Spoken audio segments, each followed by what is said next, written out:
हमारी संस्कृति को स्वस्थ बनाने का कार्य करेगा। ऐसी हम आप सभी से भी और ईश्वर से प्रार्थना करते हैं। मां सरस्वती के समक्ष दीप प्रज्वलित कर हम इस नाटक का मंचन शुरू करेंगे और मां शारदे से प्रार्थना करेंगे कि किसी भी प्रकार का अवरोध नाटक के शुरू होने के बाद में नहीं आ पाए। थिएटर एक ऐसी चीज है जो एक बार शुरू होने के बाद में लगातार चलता है। किसी भी प्रकार का रुकावट और अवरोध उसमें नहीं आना चाहिए और अंत में जब समाहार हो तो आप उसका भाव समझते हुए जीने का प्रयास करें। मां सरस्वती के समक्ष इस नाटक को रचने वाले, जचाने वाले और जीवन जीने वाले हमारे दीपक जी भारद्वाज जो राष्ट्रीय विचारों से ओत-प्रोत नाटकों का सृजन करते हैं और अपनी पूरी टीम के साथ में मंचन करते हैं। ऐसे हमारे दीपक जी भारद्वाज के कार्यक्रमों से, उनके मुख्य पात्र जो नाटक दिवेलियों के हैं, उनके कार्यक्रमों से हम मां सरस्वती के समक्ष दीप प्रज्वलित कर इस नाटक का शुभारंभ करेंगे।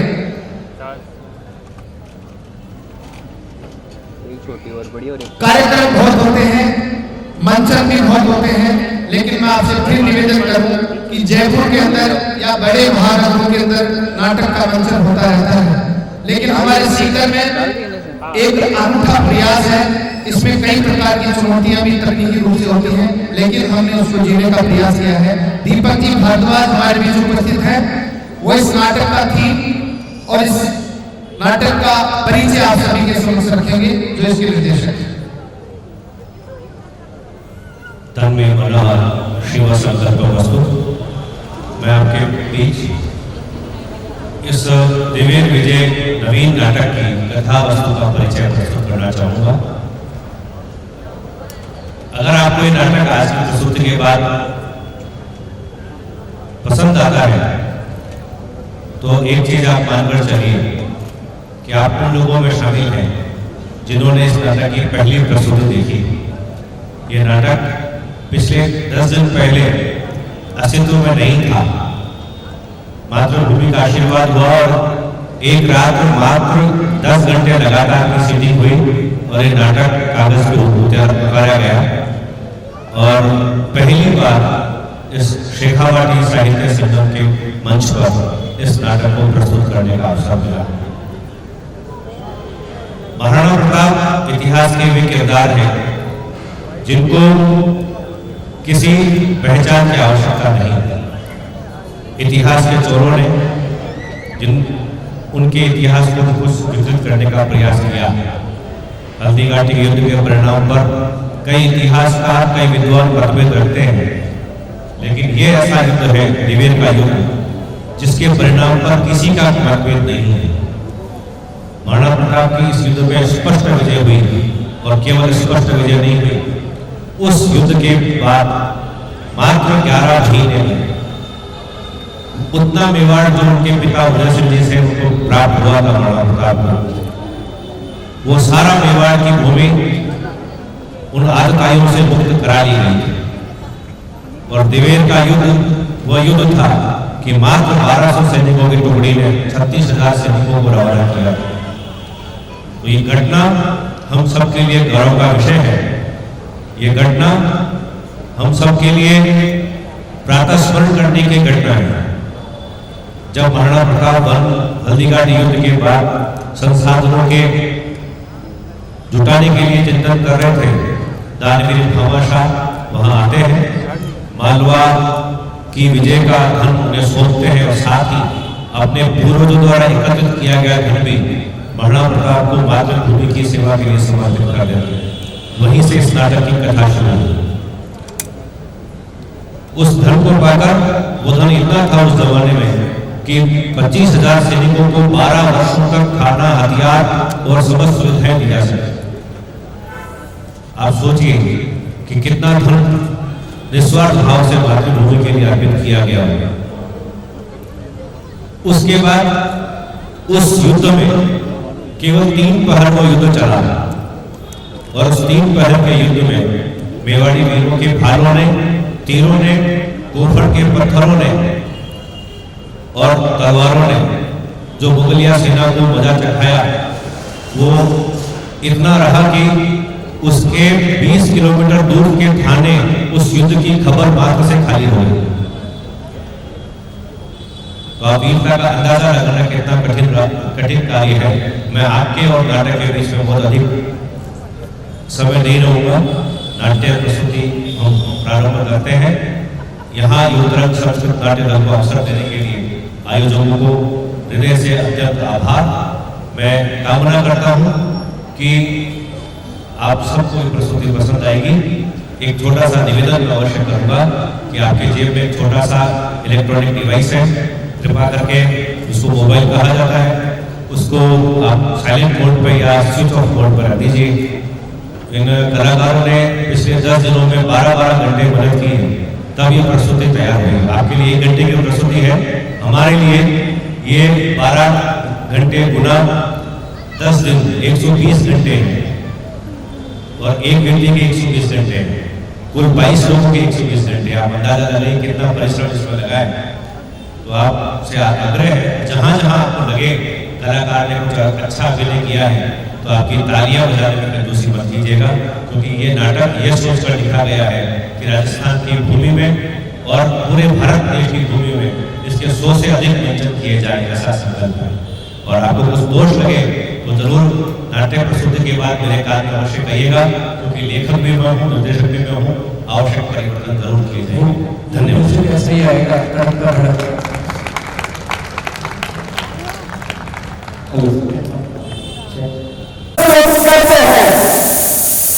दीपक भारद्वाज द्वारा लिखित और निर्देशित नाटक दिलेर विजय।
ज्ञान प्रभास्वरः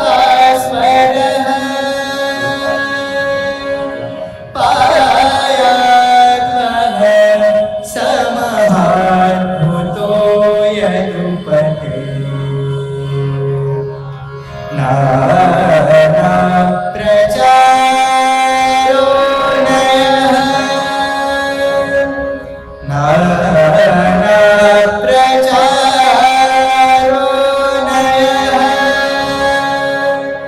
नाना प्रचारो नयः।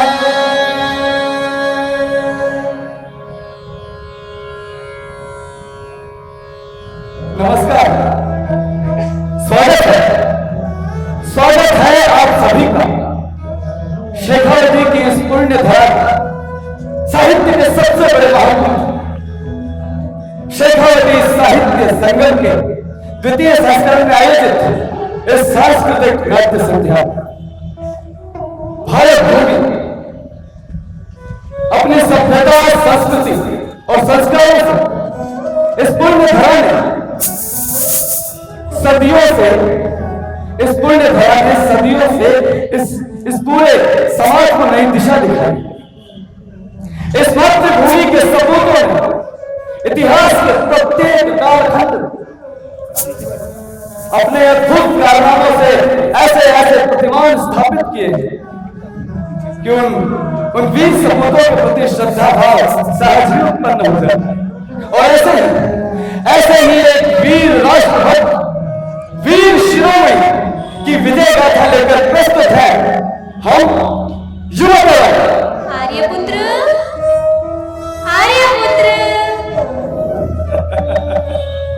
लगता है मेरी गृह स्वामिनी आ गई। मैं यहाँ हूँ प्रिय, मंच पर। आर्यपुत्र, मैं वहाँ नाटक की तैयारी में व्यस्त थी और आपने यहाँ प्रारंभ भी कर दिया। वैसे आज कितने उत्साहित क्यों है आप? मेरे उत्साह का कारण हमारे नाटक का ये विषय और सुधी सभा दोनों ही है। वो कैसे आर्यपुत्र? एक तो ऐसे सुधी दर्शकों से भरी सभा और दूसरे मातृभूमि के वीर सपूत के गौरव गान का अवसर। ये मणिकांचन संयोग अत्यंत दुर्लभ है।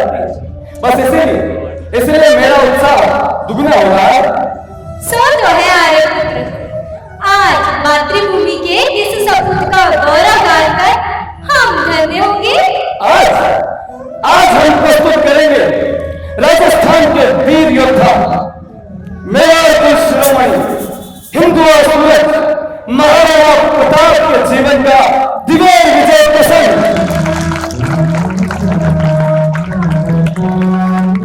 दिव्य विजय? मैंने तो हल्दी घाटी युद्ध के विषय में पढ़ा सुना है। दिव्य विजय का क्या प्रसंग है? यही तो विडंबना है दर्शक, यही तो विडंबना है। इस मातृभूमि के वीर सपूतों के अनूठे कारनामों से भरे स्वर्णिम इतिहास को दबाने की कुचेष्टा का परिणाम है ये। परंतु मेघ कब तक सूर्य के प्रकाश को रोक सकते हैं? सत्य तो एक दिन सबके सामने आता ही। हाँ आर्यपुत्र, और प्रातः स्मरणीय महाराणा प्रताप का जीवन चरित्र तो इतने प्रसंगों से भरा है कि उनकी नाट्य प्रस्तुति के लिए तो पूरा मास भी कम रह जावे। आप यह दिव्य विजय की कथा हमें सुनाइए ना। अवश्य प्रिय, अवश्य। तो आइए दर्शक चलते हैं मेवाड़ धरा की ओर। हल्दी घाटी युद्ध के ठीक 2 वर्ष बाद महाराणा प्रताप के शिविर में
आजकल आप गहरी चिंता में डूबे रहते हैं। लीजिए, जल पी लीजिए।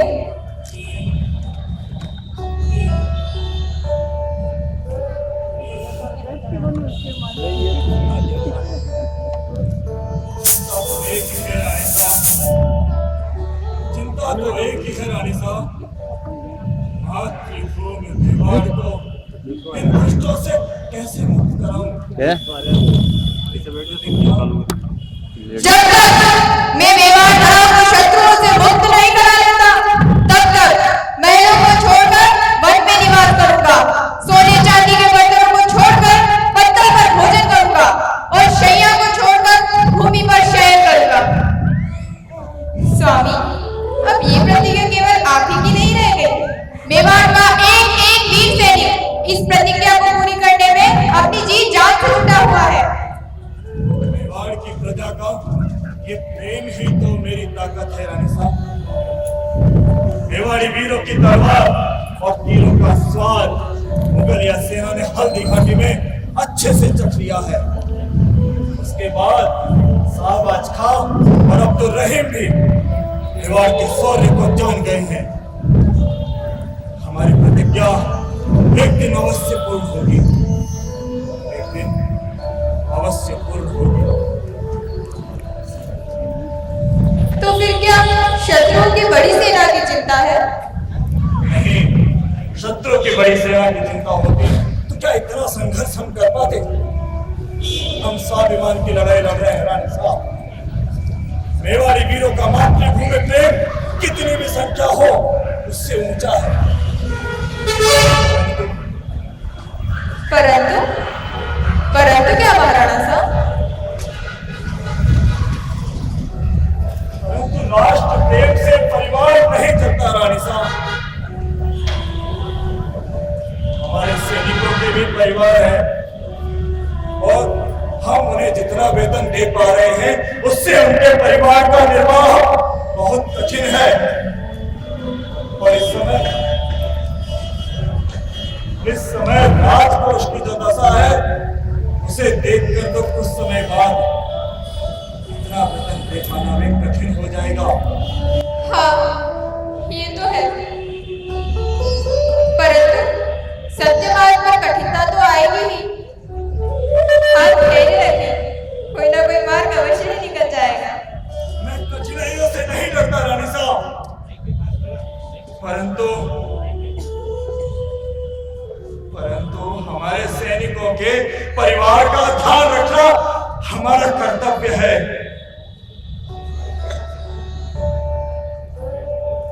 मुझे अवश्य ही कोई बड़ी योजना बनानी होगी, क्योंकि मेरे एक इशारे पर मर मिटने को तैयार हमारे सैनिकों के परिवार का ध्यान रखना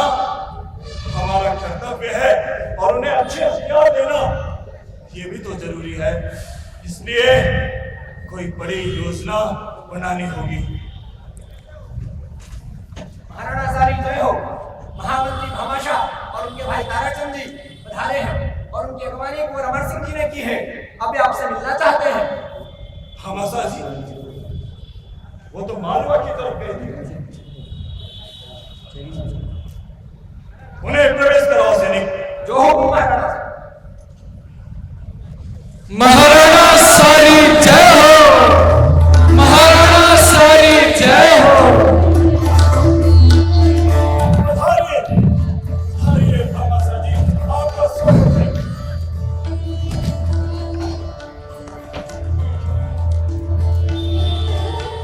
कैसे हैं आप? आपकी शुभकामनाएं हैं महाराणा। आइए आइए यहाँ जी।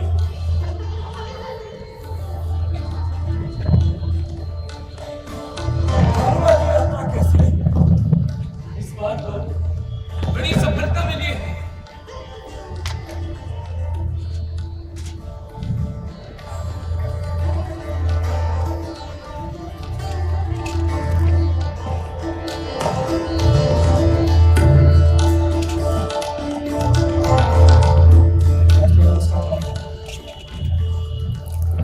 मालवा पर चढ़ाई के दंड में पूरे 25 लाख सिक्के प्राप्त हुए और वही आपको समर्पित करने के लिए मैं उपस्थित हुआ हूं।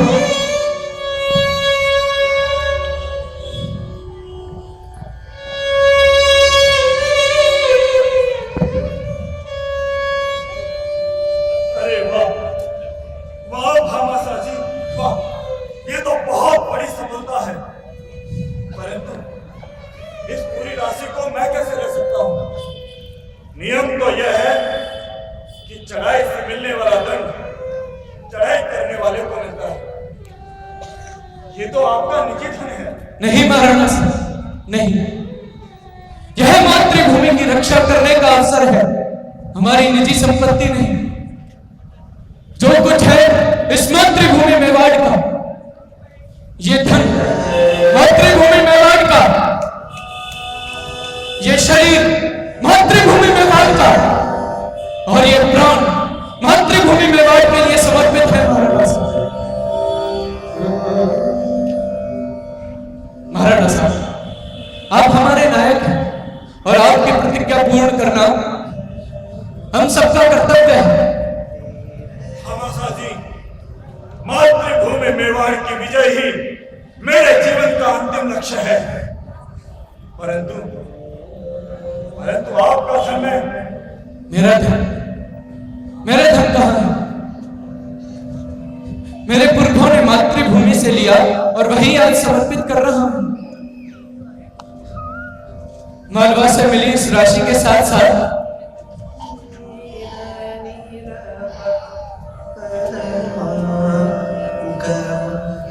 मालवा से मिली इस राशि के साथ साथ यह 20,000 सोने की अशर्फियां भी समर्पित है।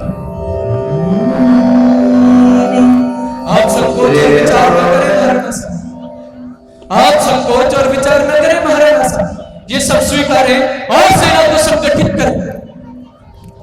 माता चामुंडा की कृपा से मेवाड़ में शीघ्र ही आपके नेतृत्व में स्वाधीनता का सूर्योदय होगा।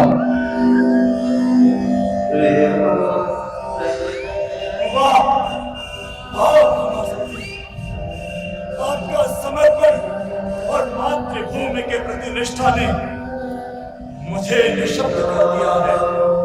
मैं किन शब्दों में आपका आभार करूं? इस राशि से सैनिकों को वेतन और हथियार दिए जा सकेंगे। महाराणा साहब, अगर आपकी आज्ञा हो तो उनका ही अर्ज करूं। हाँ राणा पंजा, कहिए। महाराणा साहब, इस राशि का उपयोग सैनिकों को वेतन देने में न किया जाए, बल्कि रसद और हथियार बनाने में किया जाए। हमारे सैनिक सदैव आपकी सेवा में तत्पर रहेंगे। हमारे सैनिक आप सबका यही भाव तो मेरी राणा कुंजा, परंतु सैनिकों के परिवार का ध्यान रखना हमारा कर्तव्य है। दादा तो इस ढंग से तो 25,000 सैनिकों को 12 वर्ष तक वेतन और रसद दिया जा सकता है। हाँ कौसा, इस सहयोग के लिए भामाशाह जी और ताराचंद जी की जितनी प्रशंसा की जाए उतनी ही कम है। आज हमें नई ऊर्जा मिली है। भामाशाह जी, आपका ये सहयोग इतिहास में स्वर्ण अक्षरों में लिखा जाएगा। आज मैं स्वयं आपका ऋणी हो गया हूं। यह ऋण नहीं है महाराणा साहब, यह ऋण नहीं है, यह ऋण नहीं है महाराणा साहब। फिर भी आप इसे ऋण मानते हैं तो मातृभूमि को स्वतंत्र करवाकर इस ऋण को चुका दें। मैं मेरे जीवन काल में मुगलों के आतंक से मुक्त मेवाड़ को देखना चाहता हूं।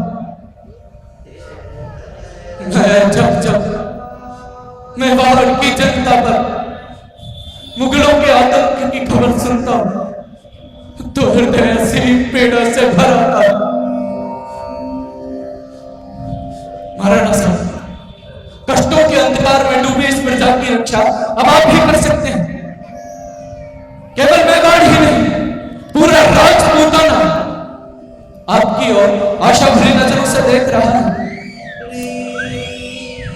मालवा से मिली है राशि अनेक लोगों ने भैया से नहीं दी, बल्कि मुझे मेवाड़ से आया हुआ जानकर स्वेच्छा से स्वातंत्र युद्ध के लिए समर्पित किए।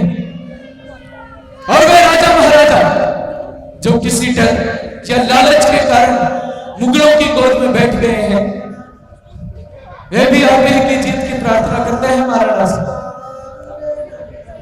हमें ऐसा लगता है कि शीघ्र ही स्वप्न साकार होगा। ताराचंद जी, इस धन को सुरक्षित रखवाइए और नए हथियार बनाने का कार्य शुरू करवाइए। जो हुकुम महाराणा साहब।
जितना वेतन दे पा रहे हैं उससे उनके परिवार का निर्वाह बहुत कठिन है। और इस समय राजकोष की जो दशा है उसे देखकर तो कुछ समय बाद इतना वेतन दे पाना भी कठिन हो जाएगा। हाँ, ये तो है, परंतु सत्य मार्ग में कठिनता तो आएगी ही। हाथ धैर्य रखिए, कोई ना कोई मार्ग अवश्य ही निकल जाएगा। मैं कठिनाइयों से नहीं डरता रानी साहब, परंतु हमारे सैनिकों के परिवार का ध्यान रखना हमारा कर्तव्य है।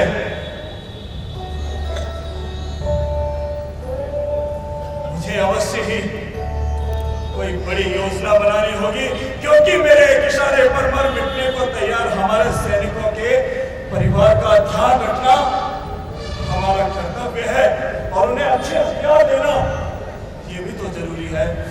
इसलिए कोई बड़ी योजना बनानी होगी। महाराणा सारी जय हो। महामंत्री भामाशाह और उनके भाई ताराचंद जी पधारे हैं और उनकी अगवानी कुंवर अमर सिंह जी ने की है। अभी आपसे मिलना चाहते हैं। भामाशाह जी, वो तो मालवा की तरफ गए थे, उन्हें प्रवेश कराओ सैनिक। जो हो महाराणा। महाराणा सारी जय हो। महाराणा सारी जय हो। पधारिए भामाशाह जी, आपका स्वागत है।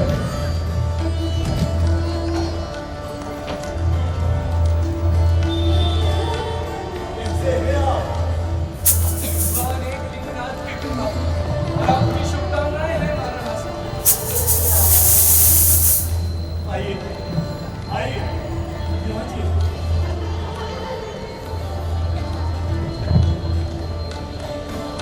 मालवा की यात्रा कैसी है? इस बार तो बड़ी सफलता मिली है।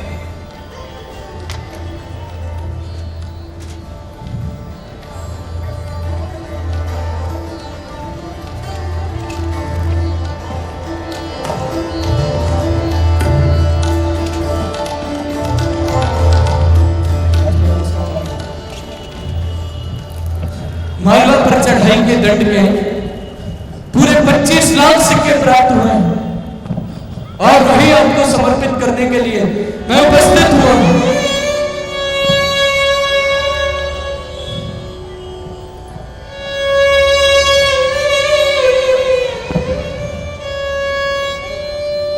अरे वाह वाह भामाशाह जी, वाह, ये तो बहुत बड़ी सफलता है।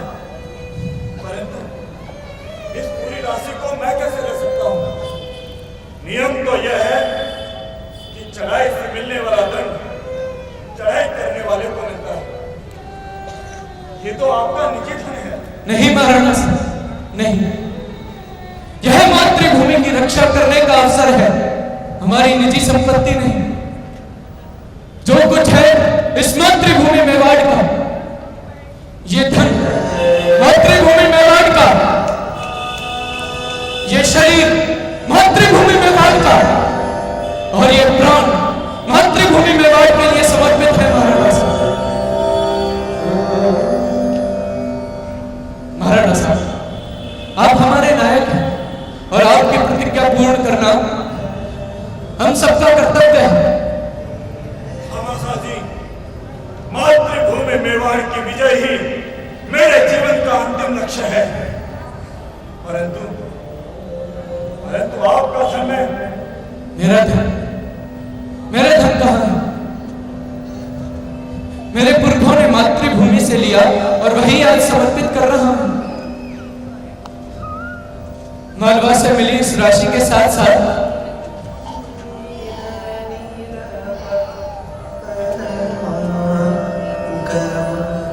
मालवा से मिली इस राशि के साथ साथ यह 20,000 सोने की अशर्फियां भी समर्पित है। आप संकोच और विचार न करें महाराणा साहब, आप संकोच और विचार न करें महाराणा साहब, ये सब स्वीकारें और सेना को संगठित करें। माता चामुंडा की कृपा से मेवाड़ में शीघ्र ही आपके नेतृत्व में स्वाधीनता का सूर्योदय होगा।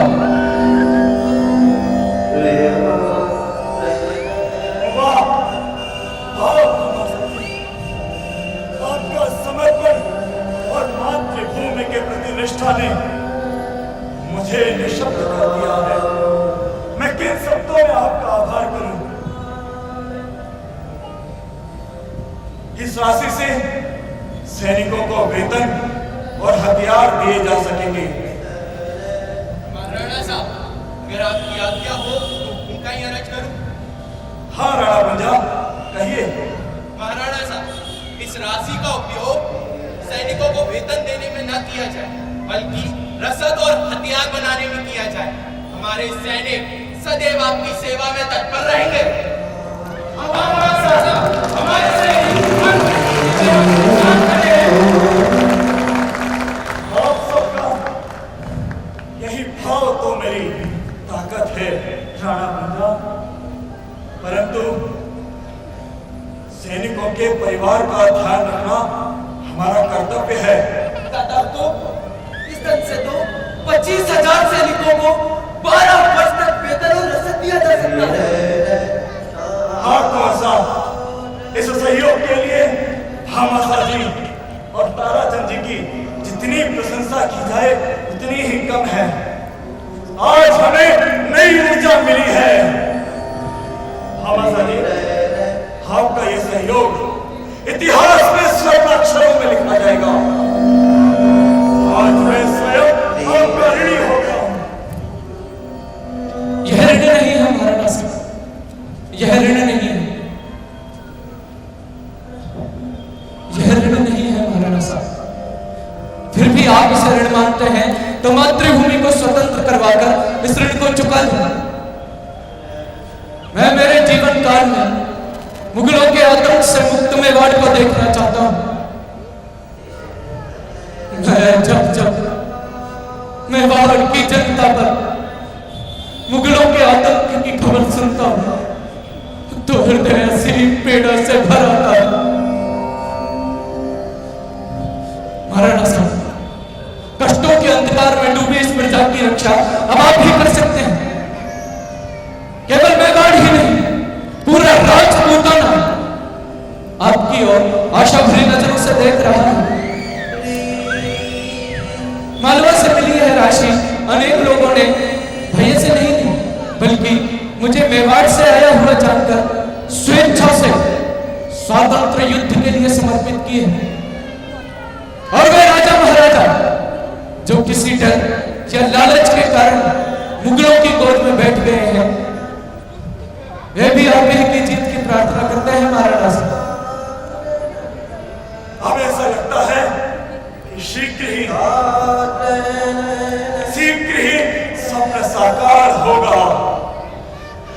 ताराचंद जी, इस धन को सुरक्षित रखवाइए और नए हथियार बनाने का कार्य शुरू करवाइए। जो हुकुम महाराणा साहब।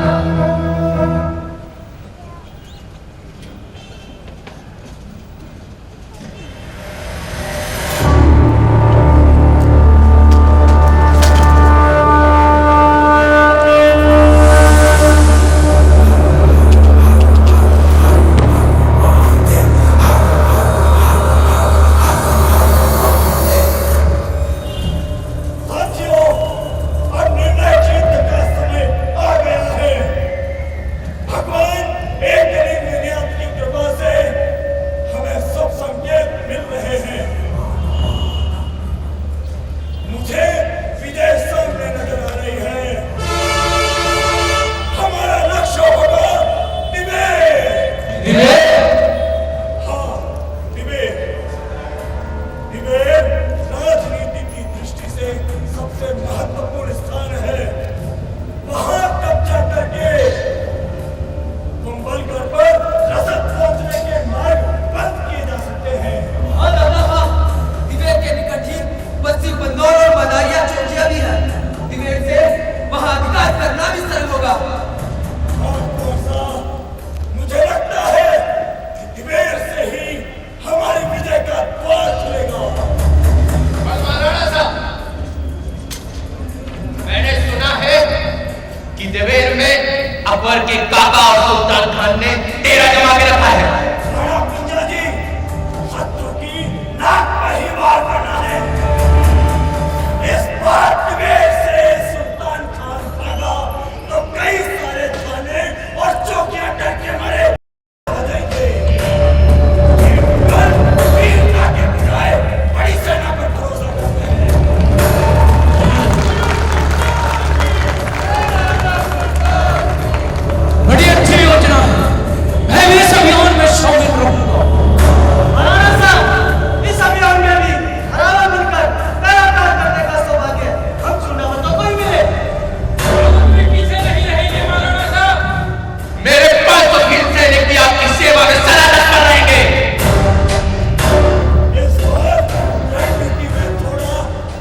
स्वीकार कर लेते ना प्रिय, तो हम यहाँ उनका यशगान नहीं कर रहे। सत्य का मार्ग कठिन अवश्य होगा, परंतु यश इसी मार्ग पर होगा। और वैसे भी दर्शक राष्ट्रभक्ति के पुरस्कार को शब्दों में वर्णित नहीं किया जा सकता। फिर द्विवेद के मामले में क्या हुआ रे पुत्र? द्विवेद के युद्ध को मेवाड़ का भाग्य बदलने वाला युद्ध कहा जाता है। सिर्फ 3 पहर युद्ध चला और मुगलों के मेवाड़ से पांव उखड़ना शुरू हुए तो दिल्ली दरबार तक खड़कम मच गया। अकबर के दरबार में बीकानेर की पृथ्वी सिंह थी। वे तन से तो अकबर के साथ थे, परंतु मन से सदैव प्रताप के प्रशंसक। इस युद्ध के बाद उन्होंने एक दोहा लिखा दर्शक, आप ध्यान से सुनिए।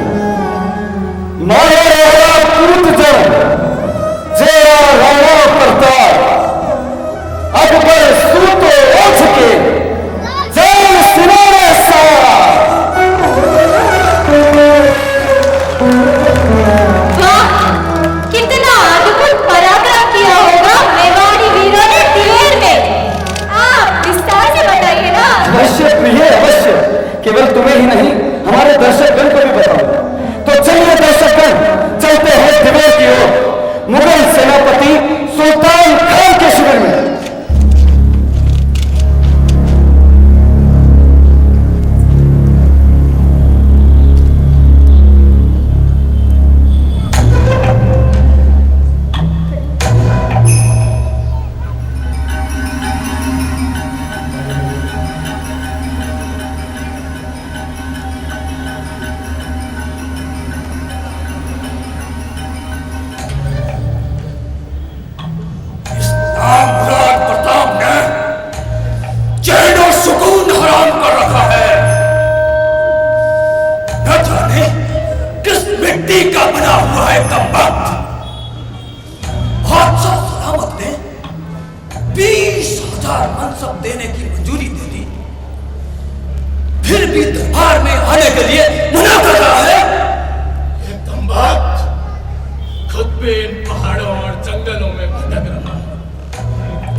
ये मौका हाथ से निकलना नहीं चाहिए।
चलो मुझे तुम्हारे अकबर के पास।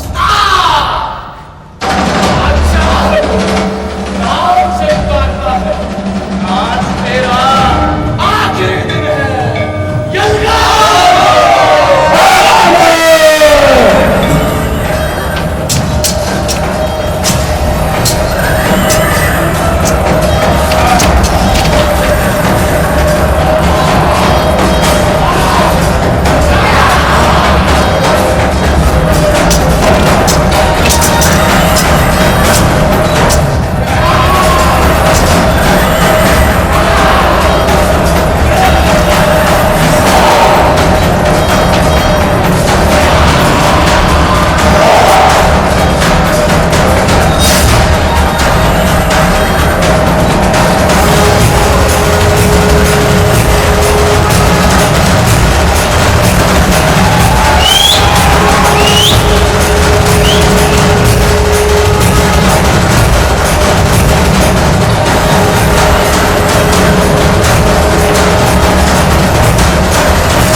कलिंगनाथ की कृपा से शत्रु 3 पहर में ही भाग खड़ा हुआ। अब फिर से दिवेर चौके पर मेवाड़ी पताका लहराएगी। ये सब आपकी ही कुशल योजना का परिणाम है महाराणा साहब। हमारा जी, ये हम सबका सामूहिक प्रयास है। अब हमारे घायल वीरों को पानी पिलाइए और उनके उपचार की व्यवस्था कीजिए।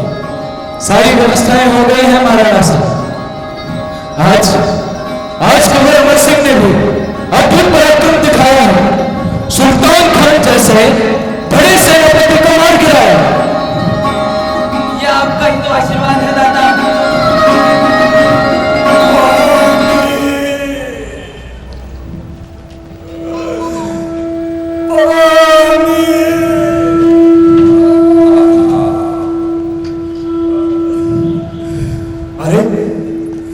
अरे ये तो सुल्तान खान है।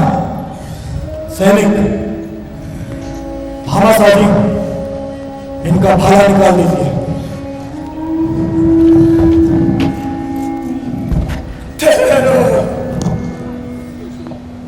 उस बहादुर को बुलाओ जिसने मेरे इस जिस्म में भाला घोंपा है। मैं उसका दीदार करना चाहता हूं। ठीक है, जैसी तुम्हारी इच्छा सुल्तान खान। कुंवर अमर सिंह, इनका भाला निकाल दीजिए। भामाशाह जी, इन्हें जल्द बुलाइए। परंतु महाराणा साहब, यह हमारा शत्रु है। शत्रु थे सरदार, अब ये मृत्यु के निकट है और इन्हें जल्द बुलाना हमारा धर्म है।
आज की विजय माता चामुंडा का आशीर्वाद है। ये विजयादशमी धर्म की अधर्म पर जय का मार्ग प्रशस्त करने वाली सिद्ध हुई है। मेवाड़ वीरों, मुझे विश्वास है एक दिन मातृभूमि के कोने कोने में मेवाड़ की विजय पताका फहराएगी। आपकी वीरता और शौर्य ने इतिहास में आपका नाम सदा के लिए अंकित कर दिया है। जो दृढ़ रखे धर्म को, मातृभूमि मेवाड़ की जय, भगवान एकनाथ की जय, माता चामुंडा की जय, हर हर महादेव, हर महादेव।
महाराणा प्रताप अमर रहे।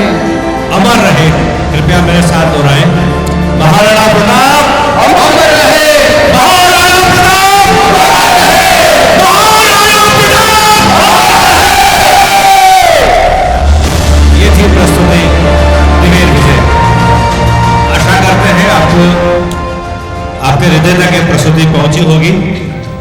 अब मैं जो विभिन्न पात्रों के रूप में कलाकार आपके सामने हैं, उनका इस लोक का परिचय, भौतिक जीवन का परिचय आप लोगों के साथ कराना चाहूंगा। सूत्रधार के रूप में हमारे बीच थे अर्जुन देव, वो पीछे बैठे हैं। वो इस नाटक के सहायक निर्देशक भी हैं और संगीत प्रबंधन का काम भी उन्होंने किया है।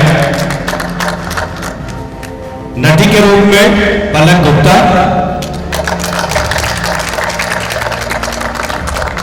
नाटक की प्रारंभ में नांदी नृत्य करने वाली नर्तकी और महारानी आजमदेह की भूमिका में यशस्वी गोस्वामी, भामा शाह की भूमिका में भारत भारद्वाज, भामा शाह के छोटे भाई ताराचंद की भूमिका में लोकेश जागीर, सुल्तान खां को परलोक पहुंचाने वाले अमर सिंह के रूप में राघव शर्मा, राणा पूंजा की भूमिका में आशुतोष जैन। आपने मंच का प्रबंधन करने में भी सहयोग किया है। चुंडावत सरदार के रूप में तुषार शर्मा, रावत सरदार के रूप में नमन कुमार शर्मा, भील सैनिक के रूप में घनश्याम शर्मा,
पहुंची होगी।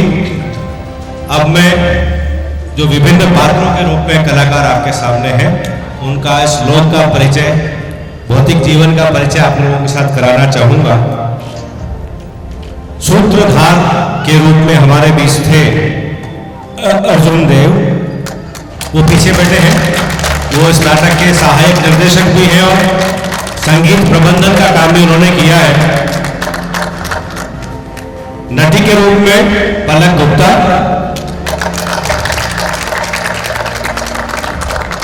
नाटक की प्रारंभ में नांदी नृत्य करने वाली नर्तकी और महारानी आजमदेह की भूमिका में यशस्वी गोस्वामी, भामा शाह की भूमिका में भारत भारद्वाज, भामाशाह के छोटे भाई ताराचंद की भूमिका में लोकेश जानी, सुल्तान खां को परलोक पहुंचाने वाले अमर सिंह के रूप में राघव शर्मा, राणा पूंजा की भूमिका में आशुतोष जैन। आपने मंच का प्रबंधन करने में भी सहयोग किया है। चुंडावत सरदार के रूप में तुषार शर्मा, रावत सरदार के रूप में नमन कुमार शर्मा, भील सैनिक के रूप में घनश्याम शर्मा। ये प्रस्तुति अर्जुन कृपया मंच पे आए। अर्जुन और इस नाटक के लेखन की गुस्ताखी मैंने कर दी और निर्देशन जैसा भी इन लोगों का दिमाग खराब कर पाया वो आपके सामने है। तो मैं दीपक भारद्वाज आपके सामने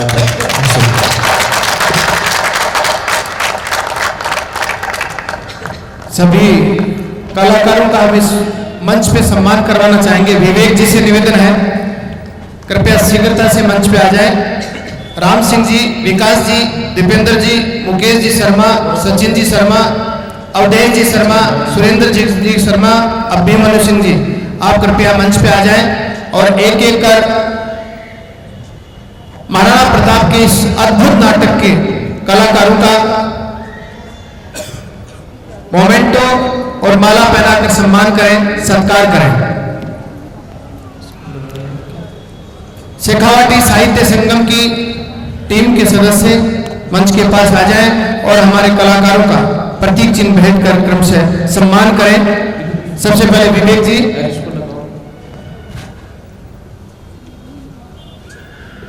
वॉलेंटियर मंच के पास जो वॉलेंटियर है कृपया मंच के पास आ जाए शीघ्रता से।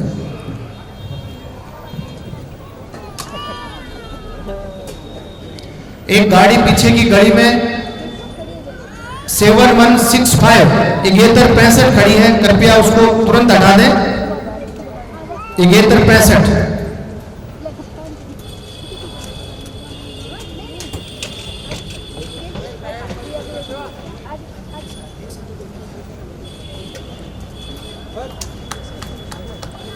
हमने नाटक के मंचन की शुरुआत में आपसे एक निवेदन किया था कि एक अनोखा मंचन आज सीकर की इस ऐतिहासिक भूमि पे जैन भवन में शेखावाटी साहित्य संगम के इस बैनर के तले हम सीकर वासियों को देना चाहते हैं।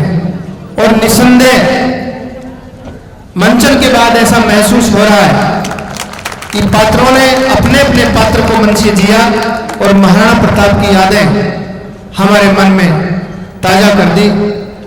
मित्रों, कहना चाहते हैं कि थिएटर का कलाकार जब तक अपने पात्र में नहीं रमता है वो अपने पात्र को नहीं जी सकता।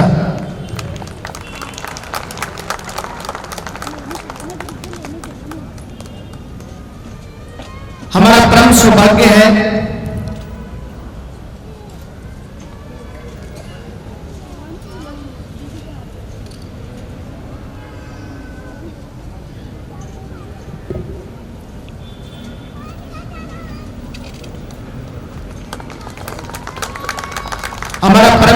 है कि हमारे जिला न्यायाधीश हमारे बीच उपस्थित हैं। इससे बड़ा क्या सौभाग्य हो सकता है। हम न्यायाधीश महोदय से करबद्ध निवेदन करते हैं कि कृपया आप मंच पे आ जाएं और इन कलाकारों का हौसला बढ़ा दें और इनको आशीर्वाद दे दें, सम्मानित कर दें। जिला जज साहब हमारे बीच उपस्थित हैं। युव तरंग नाट्य संस्थान की इस टीम को साहब के हाथों से हम जो न्याय की मूर्ति हैं उनसे हम टीम का सम्मान करवाना चाहेंगे। आप आए। अभिमन्यु जी से निवेदन है, लेके आए साहब।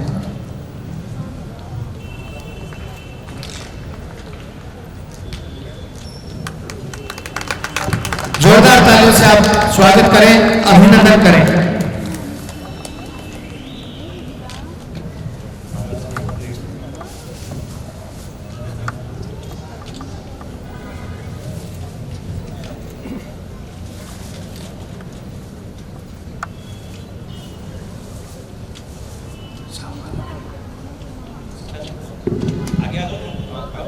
साहब के कर कमलों से सभी कलाकारों को माला पहनाकर सम्मान किया जाएगा। भरतपाल जी ढाका से निवेदन है, आप मंच पे पधारें और जिला जज साहब का परिचय हम सबके मध्य रखें। सभी को माला पहनाकर जिला जज साहब के हाथों से सम्मान किया जा रहा है। ये कलाकारों का भी परम सौभाग्य है कि आपकी पावन उपस्थिति, आपका पावन आशीर्वाद इनको मिल रहा है सभी को।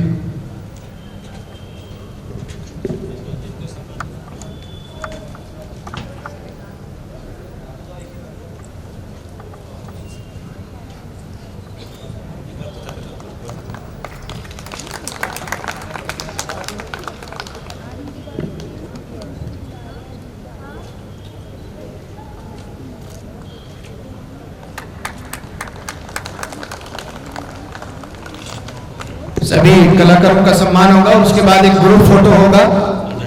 कृपया मंच पे ही रहें।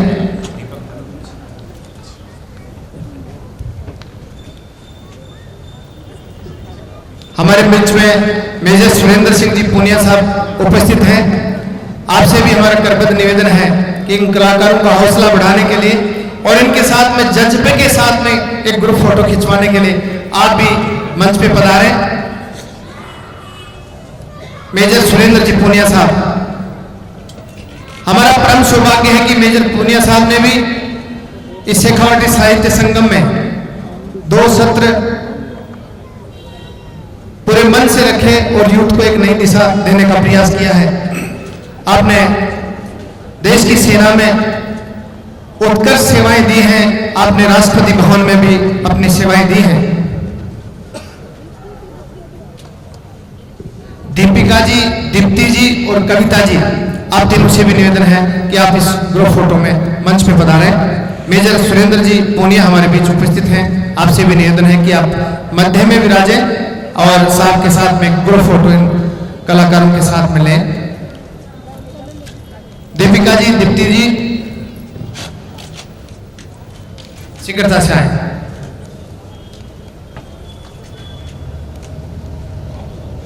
हम आशा जी चौधरी, आशा जी शर्मा से निवेदन करेंगे आप कृपया मंच पे पधारें। जज साहब के धर्मपत्नी साहिबा जी हैं, आपसे भी हमारा निवेदन है कि कृपया मंच पे पधारें।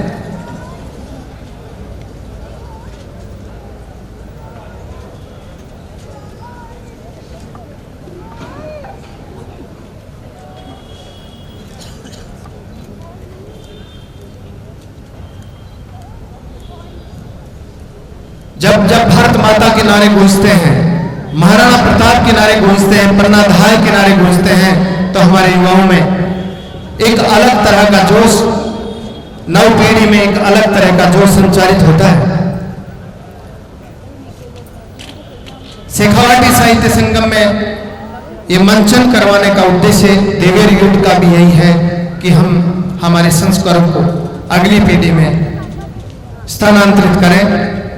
मिसेज जज साहिबा, आपसे भी निवेदन है कृपया पधारें और इन कलाकारों का आपकी पावन उपस्थिति ही इनको उल्लास देती है, उमंग देती है, ऊर्जा प्रदान करती है। हर कोई व्यक्ति कलाकार तो नहीं हो सकता, लेकिन श्रोता अच्छा हो सकता है, कला के प्रति अपना भाव अच्छा रख सकता है।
बहुत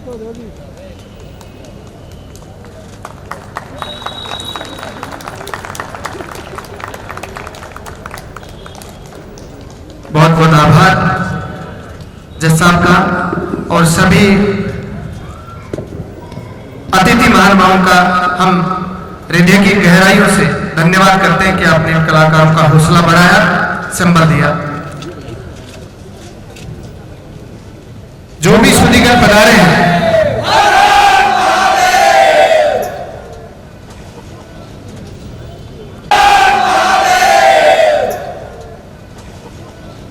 जैसा कि महाराणा प्रताप का हमारा नाटक था,